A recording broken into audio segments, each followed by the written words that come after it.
تذكر يوما كنت تعانق دمعة الفكر تناجي الله في صبر وترجو رحمة تسري.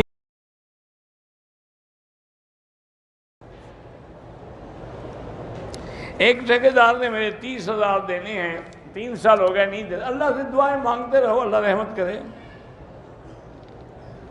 میری ظہر کی نماز قضا ہو گئی تو ظہر سے پہلے ادا کر لو۔ بچوں کو نورانی قاعدہ اس وقت پڑھائیں جب سمجھ آ جائے ان کو پڑھنے کی۔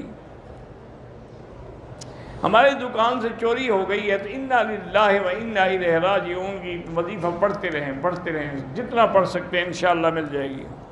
میری والدہ فوت کہ اللہ مغفرت کرے، قبرستان میں بھی جا کے دعا مانگنی جائز ہے۔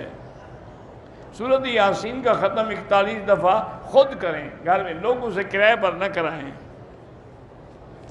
وہ کون سے کفری الفاظ ہیں؟ حضور کی ختم نبوت کا انکار کر دو کافر ہو جاؤ گے، بیوی کو خود بخود طلاق ہو گئی۔ تم ایسا مسئلہ پوچھتے کیوں؟ اللہ بچائے۔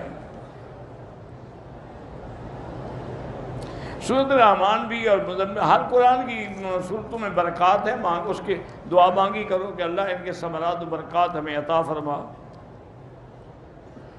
اتحیات پڑھنے کے بعد درود شریف کے طرف وضو ٹوٹ جائے تو بہرحال نماز چھوڑ دیں، دوبارہ نماز پڑھنی ہوگی آپ کو، چونکہ حنابلہ کے نزدیک درود واجب ہے۔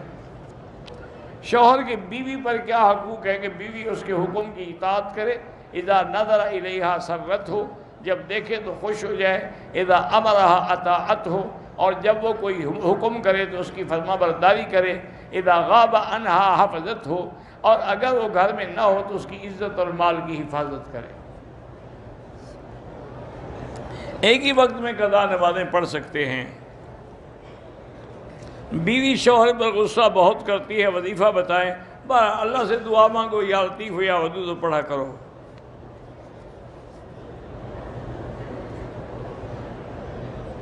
پتہ نہیں ہے، عرض ہے میرے ماوار کے خیر احرام، مجھے نہیں پتا آپ نے کیا لکھا ہے، سندھی میں لکھا ہے، پتہ نہیں کیا ہے،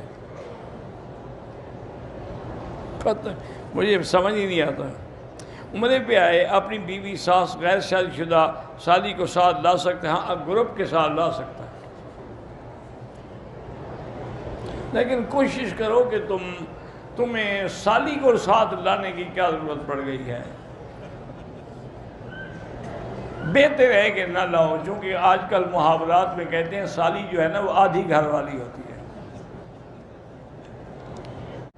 زکوٰۃ یا صدقات کے پیسے سے مسجد کے بل یا اخراج وہ ادا نہیں ہوتے۔